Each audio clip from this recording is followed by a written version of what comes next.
गजमुख वाला नाम हवे तोरने। ये गौरी के लाला गजमुख वाला नाम हवे तोरने। ये जी कोनो कहते तोला जय हो गजानन, कोनो कहते तोल गणेश। ये जी कोनो कहते तोला जय हो गजानन, कोनो कहते तोल गणेश। एक दंत गज बदन विनायक नाम हवे तोरने। एक दंत गज बदन विनायक नाम हवे तोरने। अरे कोनो कहे तोला जय हो गजानन, कोनो कहे जय गणेश। अरे कोनो कहे तोला जय हो गजानन, कोनो कहे जय गणेश।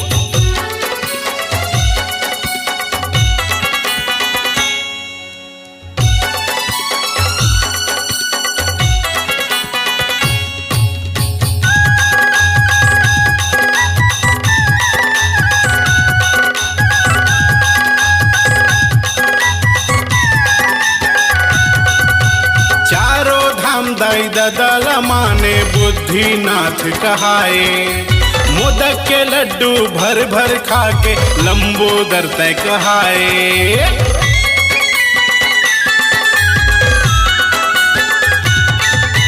विघ्न बाधा हर जाथे देवा, विघ्न विनाशक नाम धरे। सबो काम हो जाथे तोरले, मंगल मूर्ति नाम परे। गणपति बप्पा नाम धरे। कोनो कहे तोला जय हो लंबोदर, कोनो जय गणेश। कोनो कहे तोला जय हो गणपति, कोनो जय गणेश।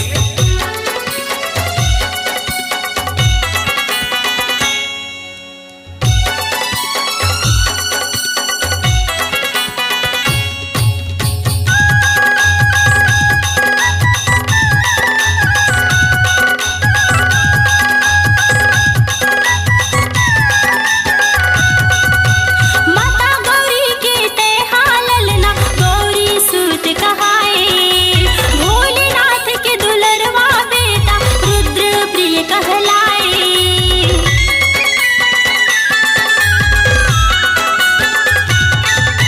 सबो देवों मां सर्वोपरि हच देवा देव कहाए। चारों भुजा तुला सोहे गजानन, चतुर्भुज कहलाए। लंबोदर कहलाए।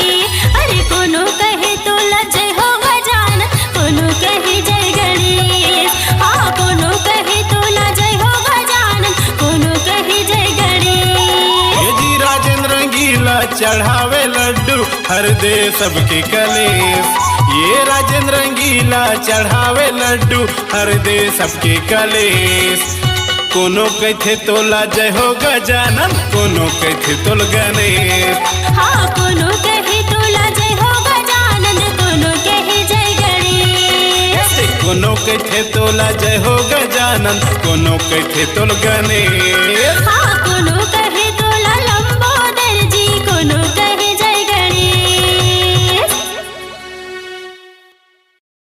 संगवारी हो नावा नावा गीत संगीत नाटक के मनोरंजन लेबर आप मन हमारे चैनल रंगीला म्यूजिक वर्ड और रंगीला स्टूडियो ला सब्सक्राइब करके घंटी के बटन ला दबाए बर झन भुलाऊ।